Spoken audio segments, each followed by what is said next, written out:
You think credit cards make money off people who don't pay their bill. The interest, the late fees. The folks who carry a balance month after month at 20-something%. So if you pay in full every single month and pocket the cash back, you must be the customer the card company secretly hates. You're not. You might be their favorite. Because even if you never pay 1 cent of interest, the card still makes money on you every single time you swipe. And the one quietly paying for it isn't you, it's the store. Here's the obvious story, the one almost everyone believes. A credit card lends you money. You spend now, you pay later, and if you don't pay it all back, they charge you interest. And that interest is steep. In 2024, the average credit card rate in the United States hit about 21.8% across all accounts, and closer to 23.5% on the accounts actually carrying a balance, the highest the Federal Reserve has ever recorded. So the business looks like a lending machine. Hand out credit, wait for people to fall behind, collect interest forever. And that part is genuinely real.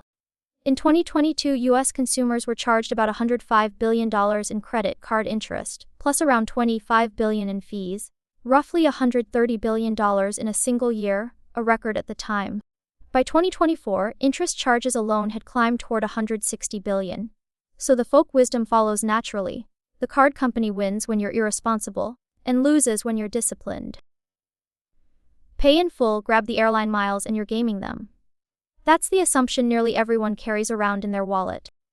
But it leaves out where an enormous, quieter chunk of the money actually comes from, money the card collects from you whether you carry a balance or not, whether you ever owe a single dollar of interest or not.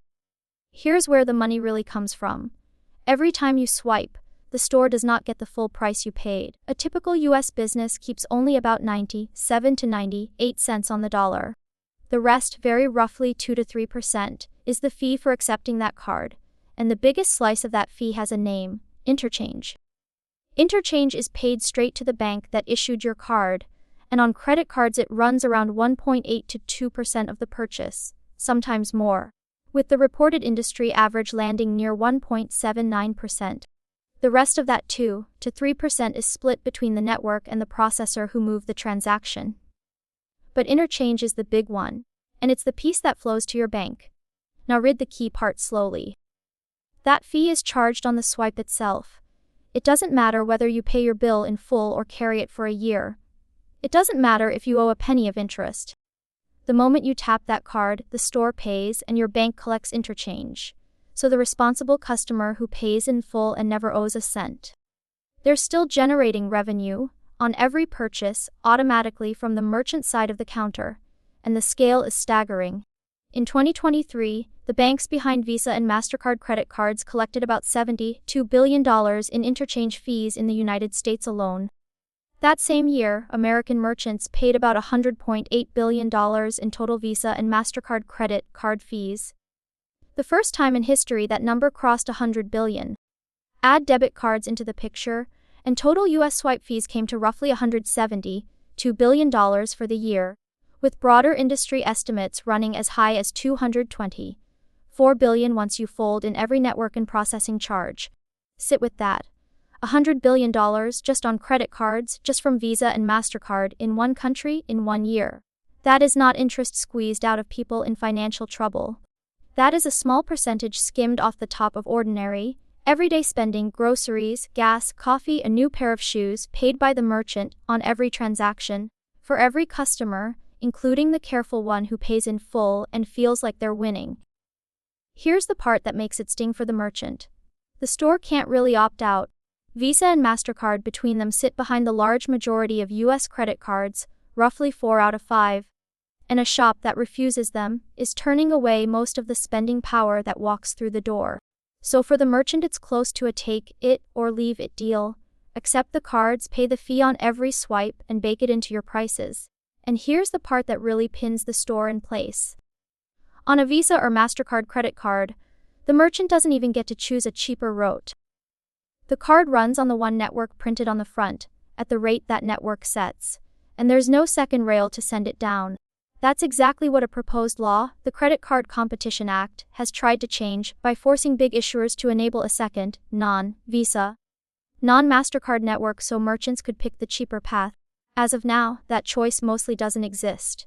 The merchant pays whatever the card on the table charges. And remember, this fee lands on the full purchase, not on your profit. A restaurant working on thin margins can hand over 2 or 3% of the entire check, which can be a meaningful slice of what it actually keeps. The bigger the ticket, the bigger the bite. The fee doesn't care whether the store made money on the sale. It only cares that a card was tapped. There's also a quiet timing trick built in, the float. The merchant's bank funds the sale within a day or two, but you don't pay your statement for weeks. In between, the issuing bank is effectively sitting on money in motion, and on a balance you do carry, it starts charging interest from there. None of that float, though, is the main event. The main event is the same fee firing on every transaction, whether you float, revolve, or pay to the penny. So why does this work, and why don't you ever feel it? The first reason is that the fee is hidden inside the price. In most cases, the store can't hand you a separate line item for the swipe, so it bakes the cost of accepting cards into the price everyone pays. The sticker is roughly the same whether you use cash or plastic, which means even people paying cash are quietly helping cover the card fees. You never see a card fee on your receipt, so the card feels free. It isn't free. The cost is just paid by the merchant and spread across all the prices, so it disappears. The second reason is the clever loop. And it's the heart of the whole machine. Those rewards you love, the cash back, the points, the miles, are largely funded out of that same merchant fee. The bank that issued your card can afford to hand you 1 or 2% back, because it's collecting interchange on everything you buy. The Consumer Watchdog's own analysis found that card issuers typically earn more in interchange than they spend on rewards, and that they use the interchange revenue to pay for those rewards in the first place.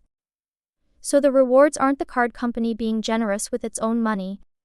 They're a slice of the merchant's fee, handed back to you to keep you reaching for that particular card, instead of the cash in your pocket, or a rival's card. And here's the twist inside the twist. Cards with richer rewards generally carry higher interchange. So the fancier your points, the platinum, this, the sapphire, that, the more the store pays when you pay. The premium card in your wallet isn't just a perk for you.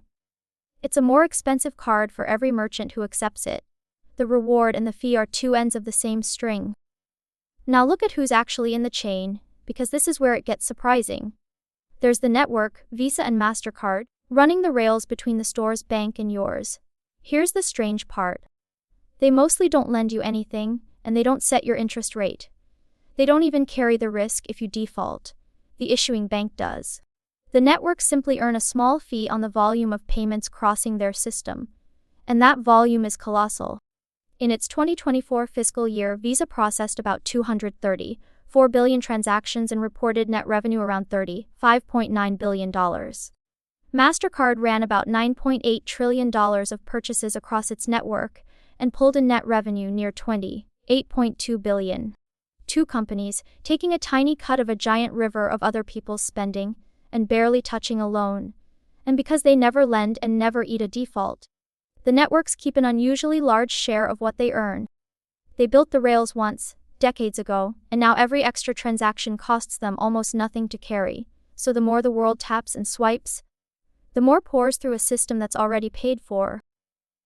That's why two companies that don't issue a single card and don't loan you a single dollar can be worth more than most of the banks whose names are printed on the front of the plastic.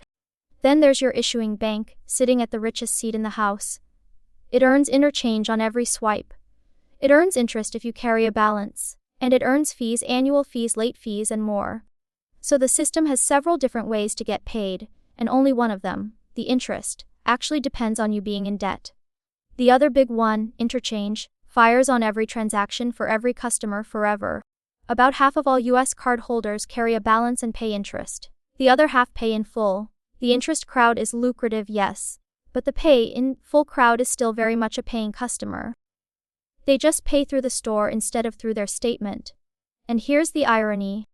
The disciplined spender who pays in full and chases the best rewards is often exactly the customer issuers fight hardest to win, because that person tends to spend a lot, and every dollar of that spending throws off interchange with zero risk of default. The careful shopper isn't beating the system. They're one of its best products. There's one more piece that explains why credit interchange stays so high. Back in 2010, US lawmakers capped the interchange on debit cards. Under the Federal Reserve's rules, large banks can charge no more than about 21 cents plus a sliver per debit swipe. But that cap only ever covered debit. Credit card interchange was left untouched, no cap at all. So while a debit swipe on a $40 purchase might cost the merchant around 23 cents, the same purchase on a credit card can cost the store closer to 70 or 90 cents. Same $40. 3 or 4 times the fee.